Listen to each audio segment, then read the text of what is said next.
The stars were calm, silent, peaceful.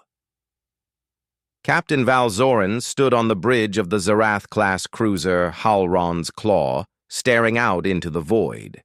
His crew, a proud mix of elite Zarn officers, moved with precision and discipline. They were not just explorers, they were conquerors. Their empire had spread across half the galaxy, and now it was time to cross one last border. But there was a story, an old, strange tale passed down between systems. Never enter human space. A warning written in 1,000 languages, an ancient voice echoing from a forgotten time. But the Zarn Empire laughed at such legends. After all, no human had been seen in over 400 years. Earth was considered a myth, and the humans, a primitive race, were surely extinct by now. Valzoran didn't believe in ghosts. Still, something deep inside him was uneasy. "Captain," said his first officer, Lieutenant Drock, his scaled skin glowing blue in the dim light. "We are 10,000 kilometers from the border." Valzoran nodded. The edge of human territory was invisible, yet all charts marked it clearly, a dead zone, full of empty space and drifting wrecks. No communication signals came from it. No trade routes. No colonies. Just silence. "Do the scans show anything?" the captain asked. "Nothing unusual," Drock replied. "No energy readings. No signs of life. It's dead. Dead. Just like the 25 other ships that had entered over the centuries and never returned." But that detail wasn't on any official record. It was only whispered in low voices by old soldiers and ex-pilots in smoky bars. The black zone, human space, death without a trace. Back in the war room, Valzoran stared at the old message. It had been found drifting in space 100 years ago, inside a shattered probe. It read, "If you enter, you will not leave. You have been warned. This is not mercy. This is your only chance. Human Defense Grid, year 3102. A lie? A trick? Or a final message from a civilization gone mad?" Valzoran turned it off. "We proceed," he ordered. "Set course. Minimum. Entry. No deeper than 1,000,000 kilometers." The ship moved slowly forward. The crew fell silent. Hours passed. No signs, no movement. It felt like the stars themselves were watching. Suddenly, the lights flickered. Valzoran turned sharply. "Report!" "Minor power disruption," said the engineer. "Could be a field interference." Then the comms officer gasped. "Sir, we're receiving something." "What kind of signal?" The officer swallowed hard. "It's old, very old. Human language." "Play it," the captain ordered. A voice crackled through the speakers, a woman's voice, tired but strong. "To those who listen, we begged you not to come. We warned your kind. We gave you time. But you never learn. We are still here, and we are watching." The signal ended. Static returned. Nobody spoke. Valzoran tried to calm his crew. "It's probably an automated message, meant to scare us." But deep down, even he didn't believe that. Outside the ship, something moved. Not fast, not aggressive, but it was there. The scanners showed nothing. No heat, no form. But the stars were missing in a small patch, like something was standing between them and the void. Drac walked to the captain and whispered, "Sir, I think this is a mistake. We shouldn't be here." Valzoran didn't answer. He was staring at the message. Again, the words repeated in his head. "We are still here." Suddenly, the entire ship shook violently. "Impact?" Valzoran shouted. "No, sir," the pilot responded. "No contact detected. Something pulled us." The lights turned red. Emergency mode activated.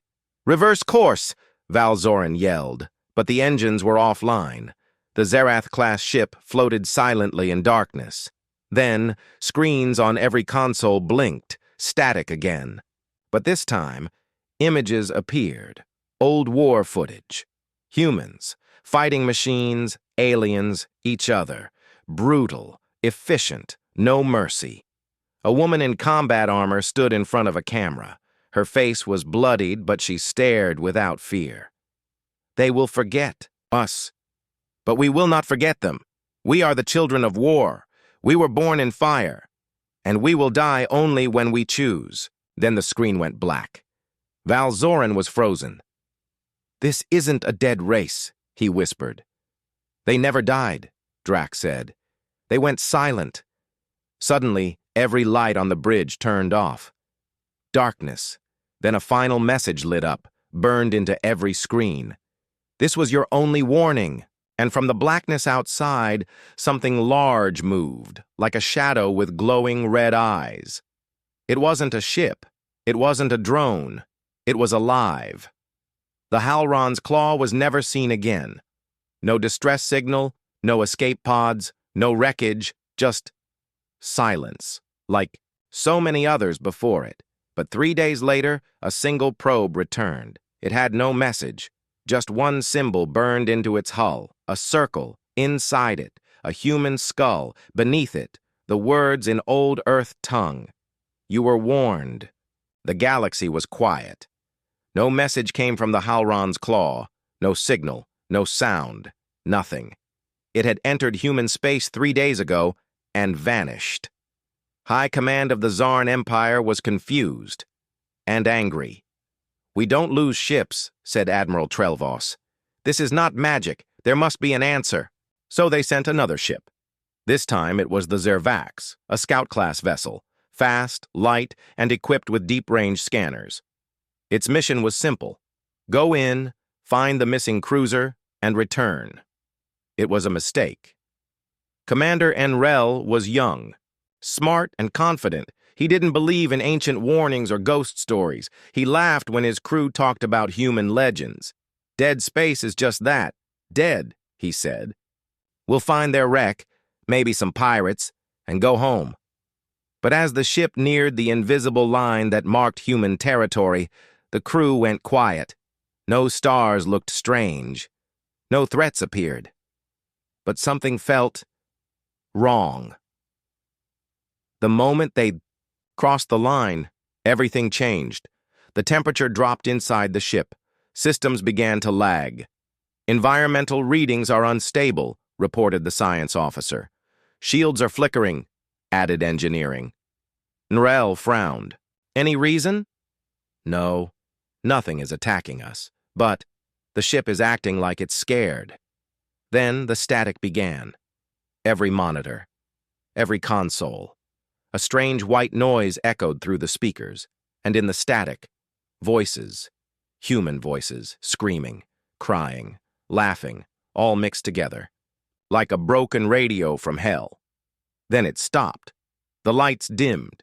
The engines slowed down, even though no command was given. The ship stopped moving. Did we hit something? Nrel asked. No, sir. It's like something is holding us here. The main screen flashed just for a second. A black shape passed in front of the stars. It had no clear form, no heat, no light, but every crew member felt it. Something was there. The navigator's hands began to shake. Sir, we're not alone. Suddenly, all lights turned red. Alarms blared. Unknown energy source detected. Where? All around us. They checked external cameras.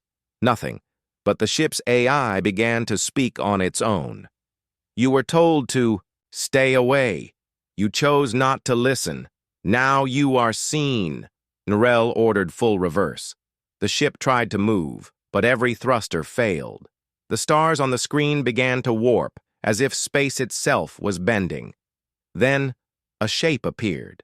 At first, it looked like a shadow. Then it became clearer. A massive structure, larger than a planet. Black metal.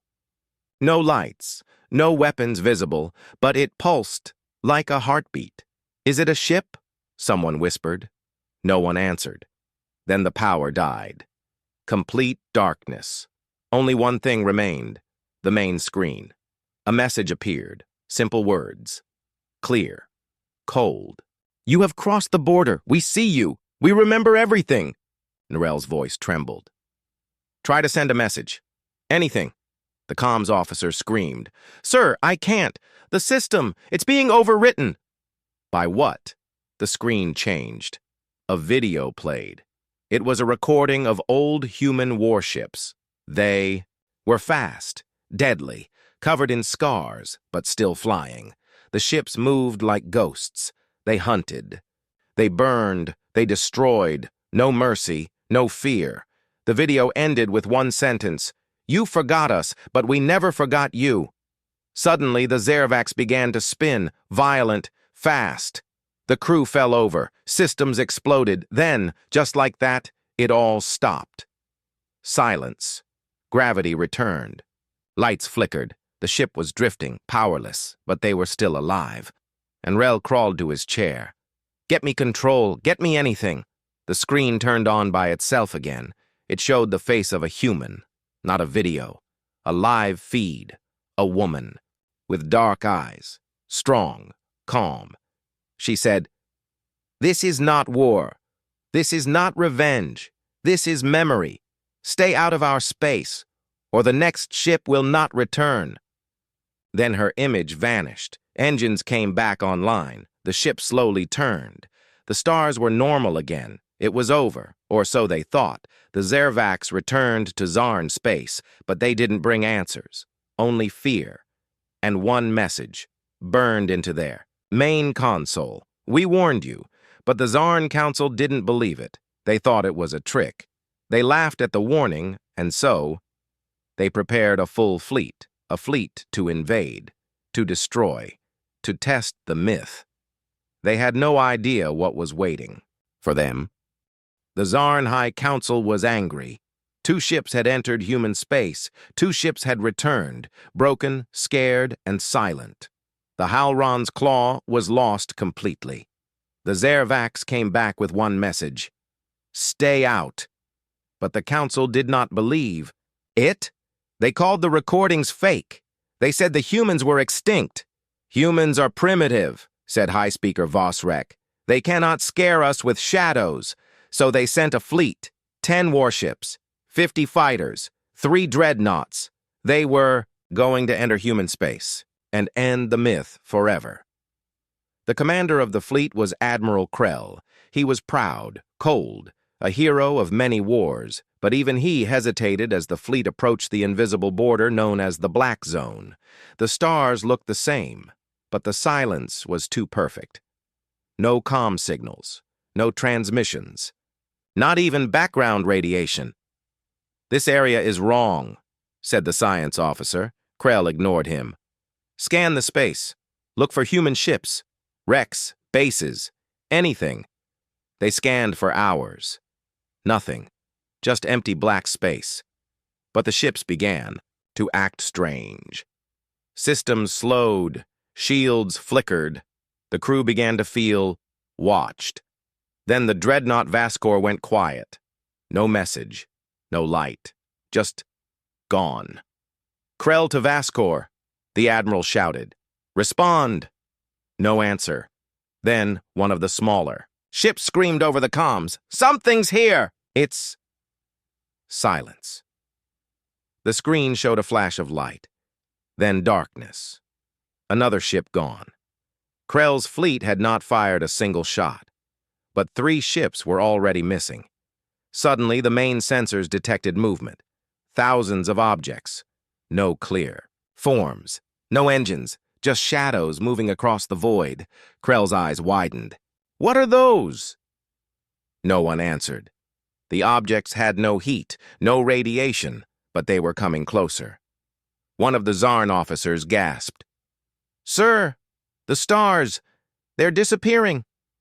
On the main screen, the stars were slowly being blocked, like something massive was passing in front of them, something without a shape, something alive. Then the human voice returned, the same woman, calm and cold. "This is not your space. You were warned. Leave now, or vanish like the rest," Krell growled. "Fire all weapons, full spread." The Zarn ships launched everything, missiles, plasma, ion beams, but the weapons passed through the shadows like shooting into fog. No impact. No damage. Then, one by one, the Zarn ships began to vanish. No explosions. No fire. Just silence, like they were erased. Krell's dreadnought tried to escape. He screamed for hyperspace jump, but the ship wouldn't respond. Then the lights went red. The crew screamed. A strange sound filled the air, a low, deep hum, like a growl from space itself. The main screen turned white. A final message appeared. "This is the Black Zone. You crossed the line. You were warned. Now you are part of the silence." The Zarn fleet never returned. The High Council lost contact. All they received was a single signal, a data file. It was a recording from inside one of their ships. A crew member, face pale, eyes wide, whispered into the camera. "They're not extinct. They're not human anymore. They became something else. Something worse. We should have listened." Then the video cut to black. The Council called for silence. They erased the incident from public record. They told the galaxy, "There is no human threat." But inside the Council chambers, fear grew, because the last line of that data file was a set of coordinates. Coordinates pointing deeper into human space. And next to them, 3 words: "We are watching."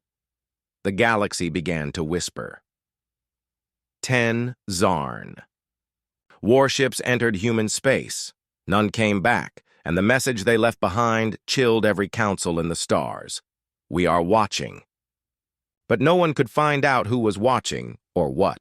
No camera captured a clear image, no ship returned with answers, only fear. On the Zarn homeworld, High Counselor Vosrek stared at the star map. He was silent now, no longer proud, no longer mocking. 3. Fleets were gone, and now a 4th system had gone dark. No distress calls, no enemy sightings, just empty channels and dead space. "There is something inside human territory," said General Darnock, "but it doesn't act like an empire." "What does it act like?" Vosrek asked. The general hesitated, then answered in a cold voice. "Like a predator, one that's been hungry for centuries, in the far reaches of space, near the edge. Of human territory, a lone patrol ship floated through the darkness. It belonged to the Varn Coalition, a species known for trade, not war. They were neutral, friendly, peaceful. They didn't believe in ghost stories. But that changed when they saw the Silent Armada. At first it looked like a Starfield glitch. Dozens, then hundreds. Then thousands of small shadows moving across space. No lights, no engines, no radio signals, just pure silence. They passed slowly, moving like a river of darkness. Varn Commander Laquette watched from his ship, mouth open. "Are those ships?" he whispered. The scan operator nodded slowly.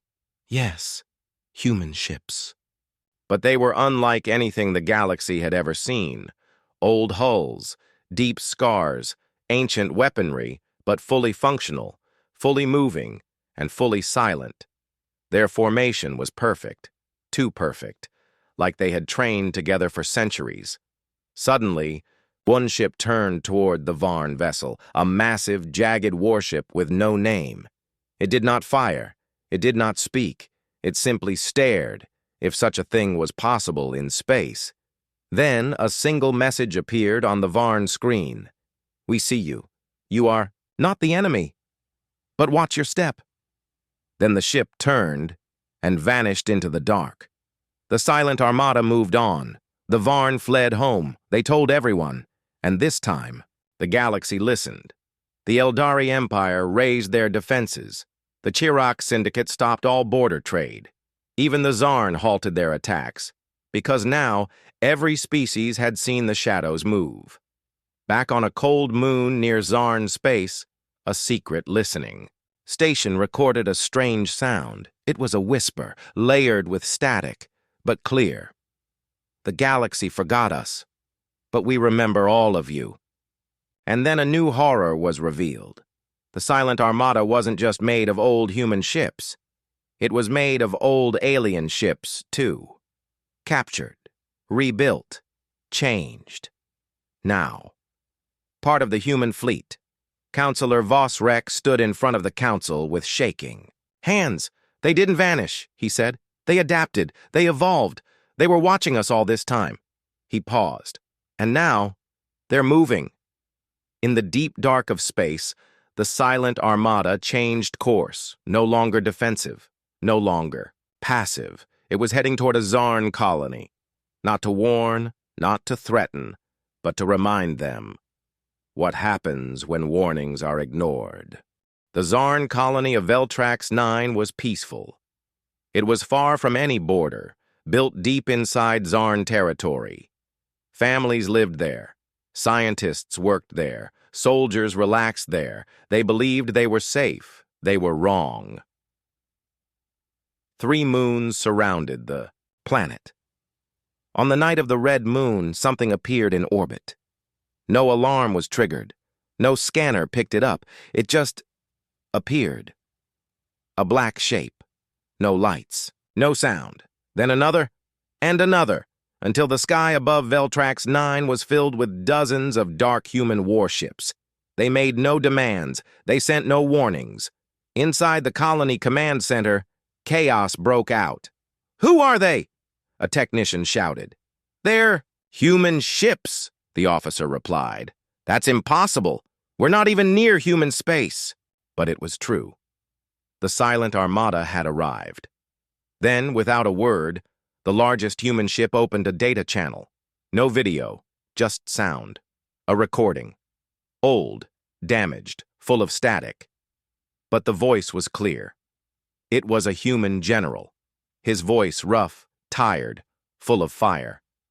"They thought we were weak. They came with fire. We answered with storms. They came with armies. We became shadows. We never stopped fighting. Not after Earth fell. Not after the stars went dark. We are still here. And we remember." Then the screens inside the colony flashed. Old footage played. Human wars.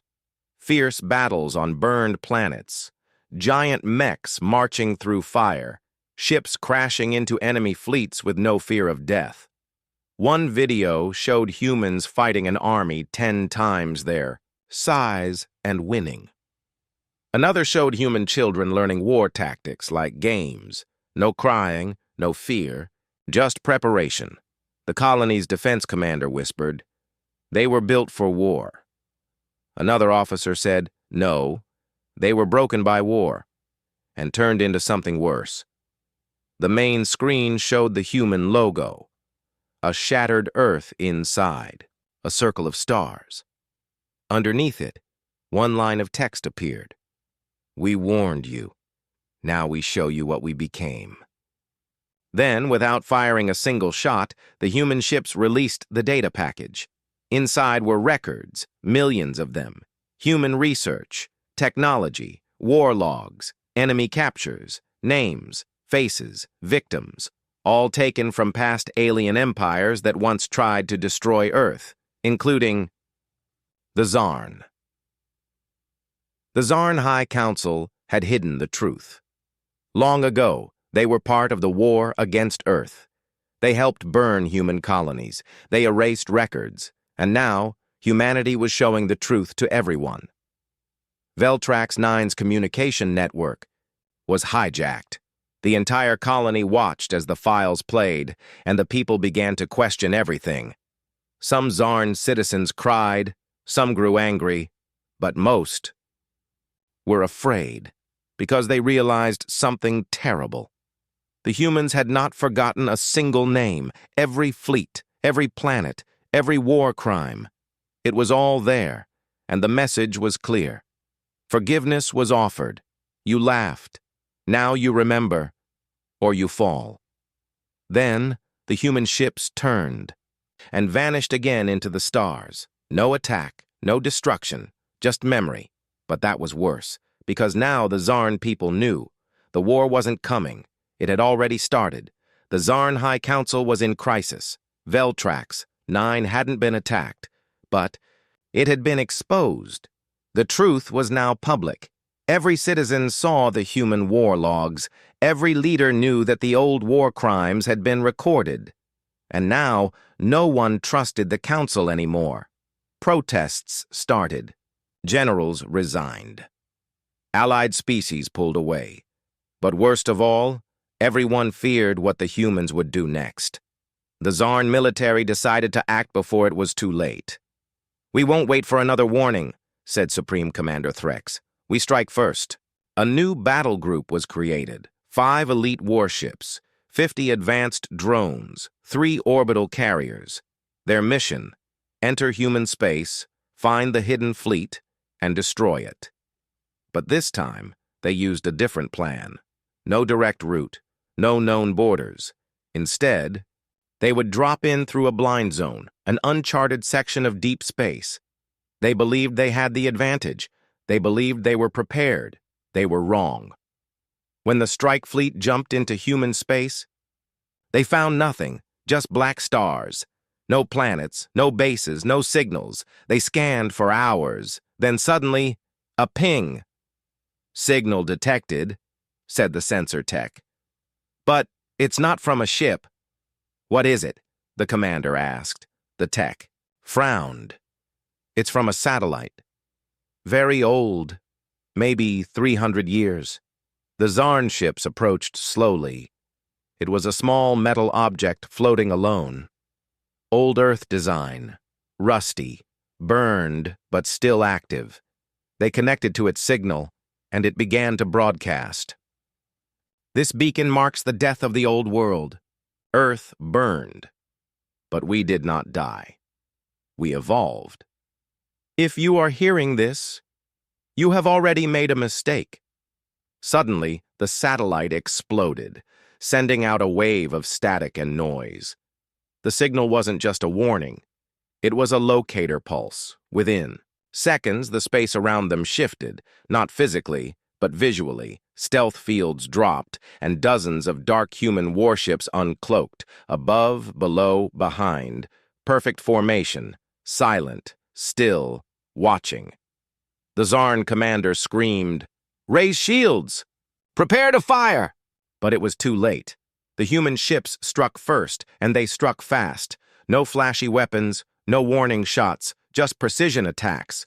One Zarn ship exploded in silence, its engines cut before it could move. Another ship was boarded before it even noticed, the eye.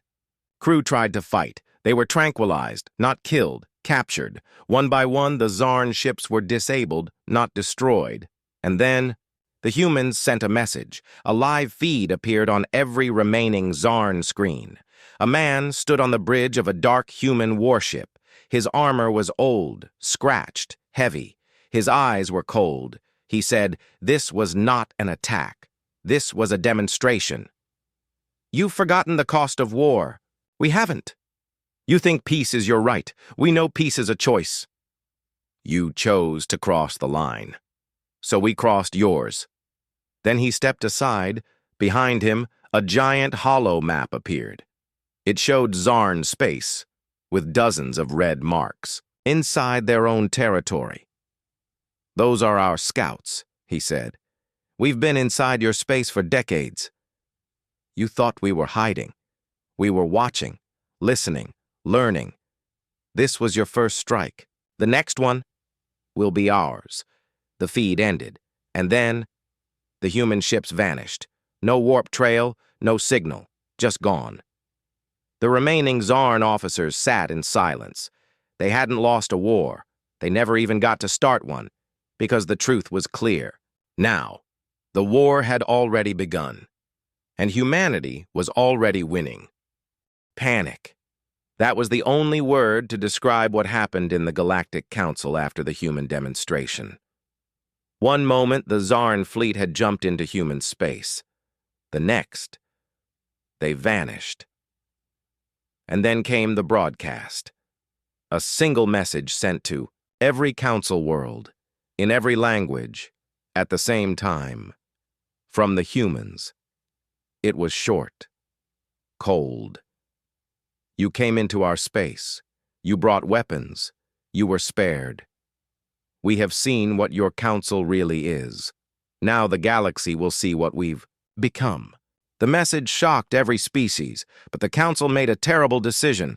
They blamed the humans. They called the strike an act of aggression. They declared humanity a rogue civilization. And worse, they issued a command. All council members are ordered to assist in the containment and elimination of the human threat. It was a mistake, a deadly one. Some species refused. The Yalari and the Drosin protested. "We warned you," said the Drosin ambassador. "You ignored the signs." But the council didn't listen. They ordered a full-scale invasion of the Terran expanse. Over 500 ships gathered near the border, the largest force since the old wars. They were ready to end humanity. But when they entered human space, they found only silence.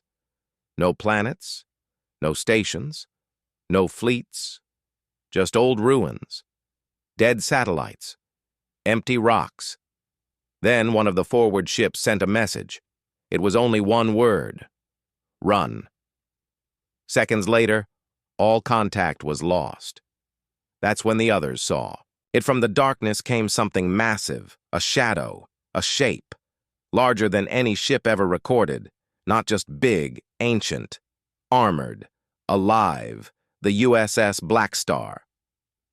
One officer whispered, "That's a myth," but it wasn't. The Black Star activated. Its engines didn't roar. They hummed like a storm building inside a star. Weapons came online. Hundreds of missile bays, rail cannons, dark energy turrets that twisted space around them. And then it fired. One. Shot just one. It hit the lead command ship. No explosion, no fire, just disappearance. The ship and its escorts were gone, erased, as if they were never there. The rest of the fleet tried to retreat, but more human ships appeared behind them, small, fast, and deadly. The council fleet was trapped, and then the Black Star sent a message, spoken by a voice that didn't sound human anymore. "This is not a war. This is punishment." Back in council space, chaos broke out. Emergency meetings were called. Ambassadors shouted over each other. "We started this. They warned us. Now it's too late." One quiet voice spoke through the noise. The Yalari elder, old and wise, stood and said, "You didn't fear them when they were weak. You didn't believe the old stories. Now, you remember why we were told never to go near Earth. You thought they were gone. But the humans never disappeared. They were just waiting." In the silence that followed, a new signal arrived. It was from deep space. Coordinates. Unknown. A message attached. "Come. Talk. One last chance. Before we decide everything." The council looked at each other, and for the first time in centuries, they felt real fear. A strange signal echoed across the galaxy. It came from deep space, far beyond human borders, far beyond the council's reach. The message was short, calm. "Come, talk, one last chance, before we decide everything." The signal carried coordinates, not in human language, not in council format, but in something older, something ancient, something the elders hadn't seen in 10,000 years. The council argued for hours. "It's a trap," the Zarn general said. "They already destroyed half our fleet," cried a Tharn diplomat, but others were silent. They remembered what happened to those who didn't listen before. Finally, the Drosin ambassador stood up. "We go," he said. "We have no choice." A delegation was formed. 3 ships, one from the Council Corps, one from the Yalari, one from the Drosin. No weapons, only envoys. They followed the signal. It led them past council space, past dead stars, past forgotten systems, until finally they saw it. A station, but not just any station. It was massive, larger than a moon, covered in black steel with glowing red lines running across its surface. No name, no welcoming lights, just a single dock, open, waiting. The council ships approached slowly. They sent a message. "We come to talk." There was no answer, but the dock opened wider, a silent invitation. So, they entered. Inside, the air was breathable, gravity normal, too normal, like the station already knew what they needed. They walked through long halls, empty, cold, and then doors opened. The council envoys entered a large room. In the center stood a table, one chair, and behind it, a human. He was calm, wearing no armor, no weapons, but his eyes were sharp, old, like he had seen centuries of war. He spoke first. "You called us a threat. You sent fleets to kill us. And now, you want peace." The Yalari elder stepped forward. "We were wrong," she said. "We feared what we didn't understand." The human gave a small nod. "You feared us, but you didn't respect us." He stood, and then the lights changed. Holograms lit up around the room, showing planets, council fleets, human ship movements, dozens of battles, dozens of victories. "We didn't want war," he said, "but we were ready for it. Always." Then he walked toward the table and placed a small cube on it. "This is the offer," he said. They looked at it. It was a treaty, but it wasn't a plea for peace. It was a list of terms, harsh ones. Council fleets must leave human space. No ship is allowed within 50 light years of Earth. The Council must apologize publicly.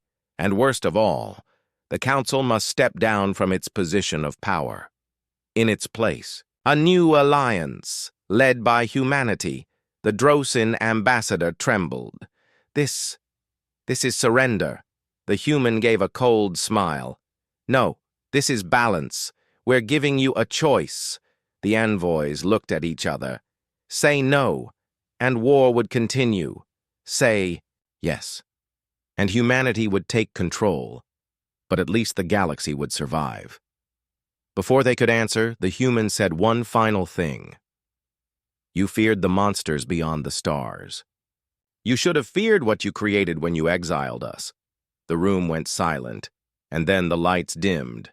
Outside the station, across the galaxy, human ships waited, some cloaked, some visible, all ready. The choice was now in the Council's hands. But time was running out. The Council was silent. No one spoke for hours after the human left the room. They sat at the cold metal table inside the massive black station. Around them, holograms still floated, images of Earth's rise, of burning fleets, of human war machines that never stopped advancing. The Yalari elder finally whispered, "We should have listened to the warning." Outside the station, human warships still circled, watching, waiting. Each one held weapons powerful enough to destroy planets, but none of them fired. They were patient, too patient.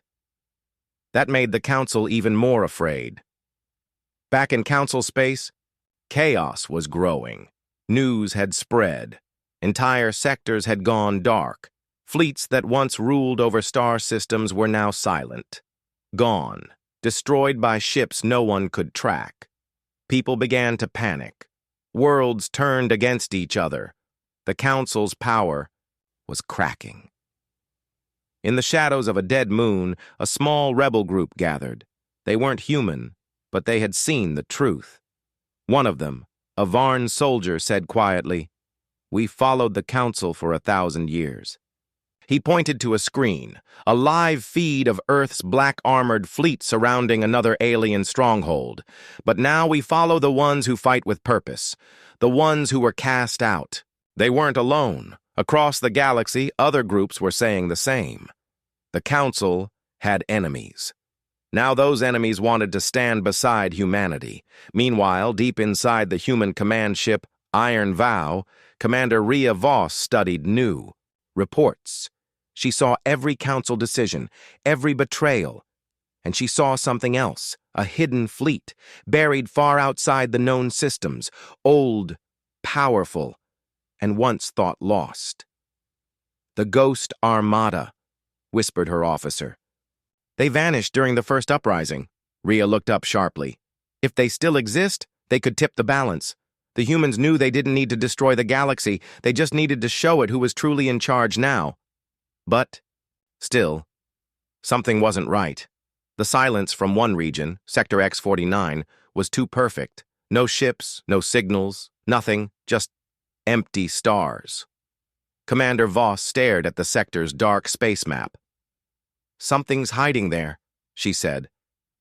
"And I think the Council's last secret is waiting for us." In Council Core, the last leaders met in panic. They had two choices: sign the treaty and accept human rule, or try one last move, a final strike. "We can't give up the galaxy to them," said the Zarn general.